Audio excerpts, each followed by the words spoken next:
रमज़ान करीम everyone, आप सबको रमज़ान बहुत मुबारक हो। बहुत ज़्यादा आप सबकी रिक्वेस्ट आ रही थी कि रमज़ान के लिए वेट लॉस कैसे करें, रमज़ान के लिए वेट गेन कैसे करें, रमज़ान में सहरी में क्या खाएं, इफ्तार में क्या खाएं, हाइड्रेशन को कैसे मेंटेन करें।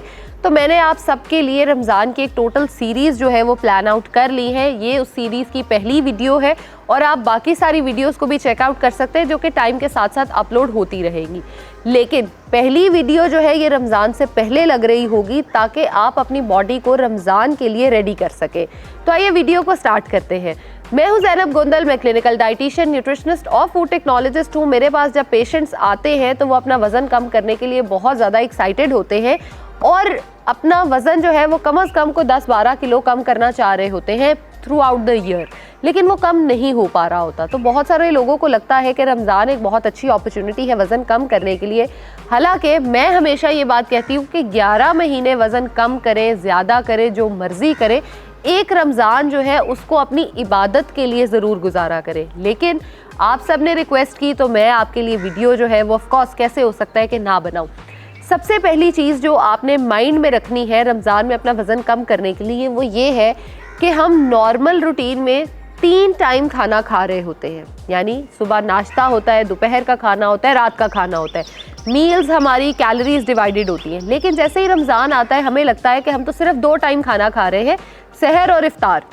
हम अपनी कैलोरीज को इतना ज़्यादा बढ़ा लेते हैं, इतना ज़्यादा बूस्ट कर देते हैं कि वो हमारे से कंट्रोल ही नहीं हो पाती। ऑन एवरेज अगर मैं बात करूं तो एक आदमी या एक औरत जो है वो रमज़ान के महीने में तकरीबन 9 किलो या 10 किलो तक वज़न बढ़ा लेता है। इवेंचुअली हम ये कोशिश कर रहे होते हैं कि हमारा वज़न कम हो जाए, लेकिन वो हमारी ईटिंग प्रैक्टिसेस जो हैं वो ऐसी हो जाती हैं कि हम उसको मेंटेन नहीं कर पाते।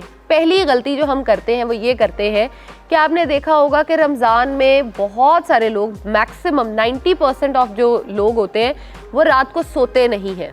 वो सारी रात जागते हैं, सुबह सहरी करते हैं और उसके बाद सोते हैं, जो कि तकरीबन 5 बजे का टाइम हो जाता है, ऑलमोस्ट 5-6 बजे का। उसके बाद सो रहे होते हैं। अब आपका जो स्लीप हार्मोन है वो रात 10 बजे रिलीज़ होता है। 10 बजे रिलीज़ होकर सुबह तक उसकी सिक्रीशंस ख़त्म हो गई, आप नहीं सोए, सुबह 5-6 बजे आप सोए, उसके बाद आप पूरा दिन सोते रहे ताकि आपका जो है वो रोज़ा अच्छा गुजरे, सब कुछ हो। लेकिन रोज़ा तो अच्छा गुजर गया आपका, आपको प्यास नहीं लगी, भूख नहीं लगी, जो भी था, लेकिन आपके जो हार्मोन्स थे वो अनबैलेंस होना शुरू हो गए, उनमें जो है वो प्रॉब्लम्स आना शुरू हो गई।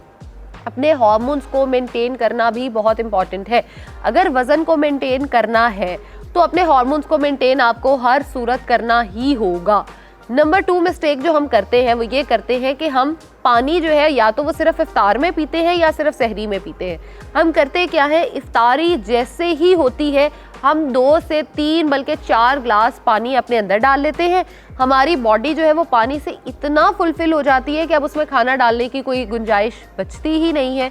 तो हम जितना मर्जी कर लें हम कुछ खा ही नहीं पाते। अब जब आप खाओगे नहीं तो आपकी बॉडी ऑलरेडी स्टार्वेशन मोड में थी, वो और स्टार्वेशन में चली गई कि पानी आया, उसने अपने आप को जो है वो ब्लॉक करना शुरू कर दिया। वो अपनी जितनी भी कैलोरीज हैं उनको स्टोर करना शुरू कर देगी कि शायद दोबारा खाना पता नहीं कब मिलेगा।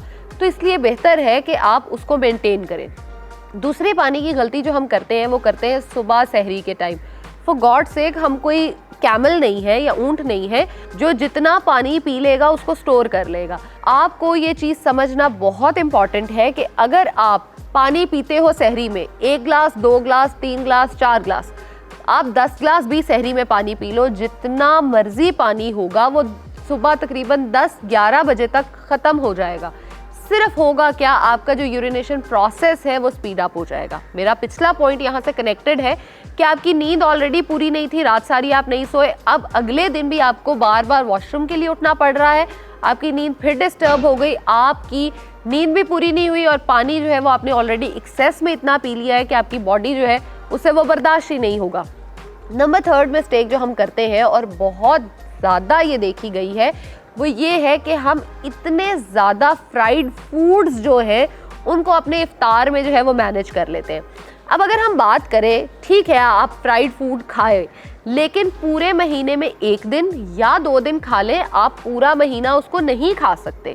अगर आप पूरा महीना उसको खाओगे तो आप कभी भी अपनी बॉडी को सस्टेन ही नहीं कर पाओगे।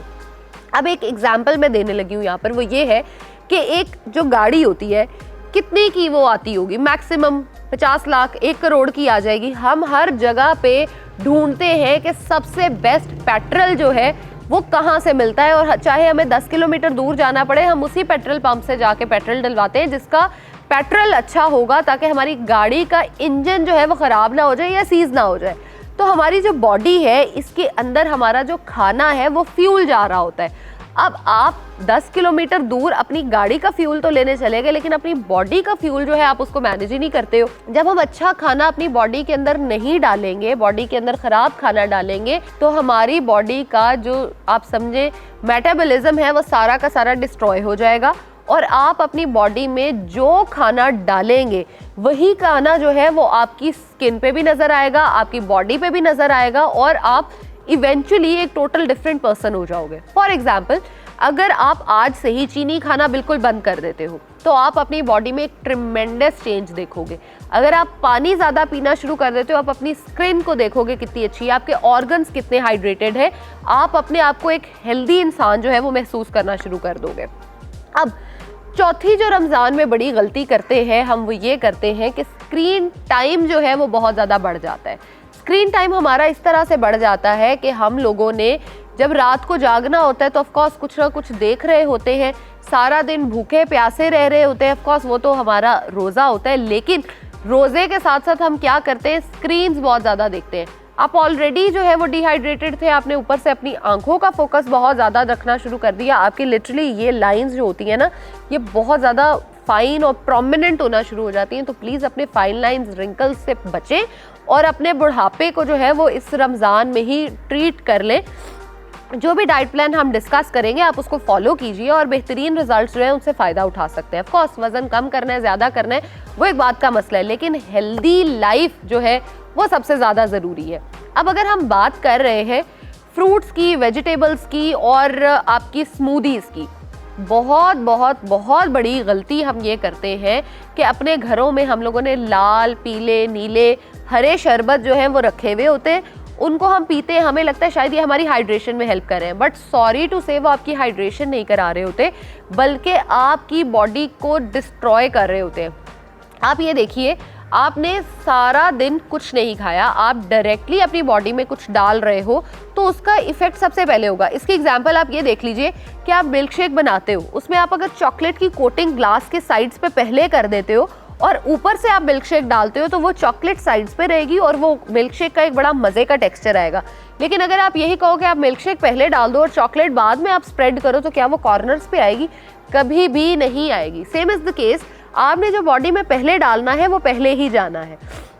आप शुगर डाल दो, आप जूसेस डाल दो, आप अच्छा खाना किसी फ्रूट का जूस डाल दो, आप इंजीर का जूस पी सकते हो। Oh my God, I love it. इसकी हम रेसिपीज जो है ना वो अपनी सीरीज़ में ज़रूर मैं आपके साथ शेयर करूंगी कि आप किस तरह से इंजीर का जो जूस है वो पी सकते हैं, कॉन्स्टिपेशन से बच सकते हैं, अपनी जो बाउल मूवमेंट है उसको बेहतर कर सकते हैं और वज़न कम करने में बहुत इफेक्टिव होती है।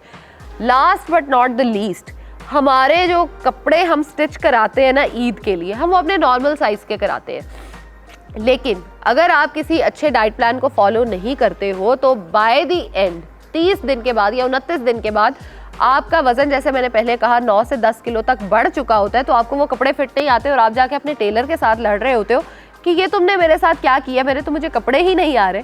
तो प्लीज़ टेलर के साथ लड़ना बंद करें और अपनी डाइट पे फोकस करें। और नंबर 2 जो वीडियो सीरीज़ की आ रही है उसका वेट कीजिए, क्योंकि उसमें हम अपनी पूरी सहरी डिस्कस करेंगे, वज़न कम कैसे कर सकते हैं। So stay tuned. Thank you.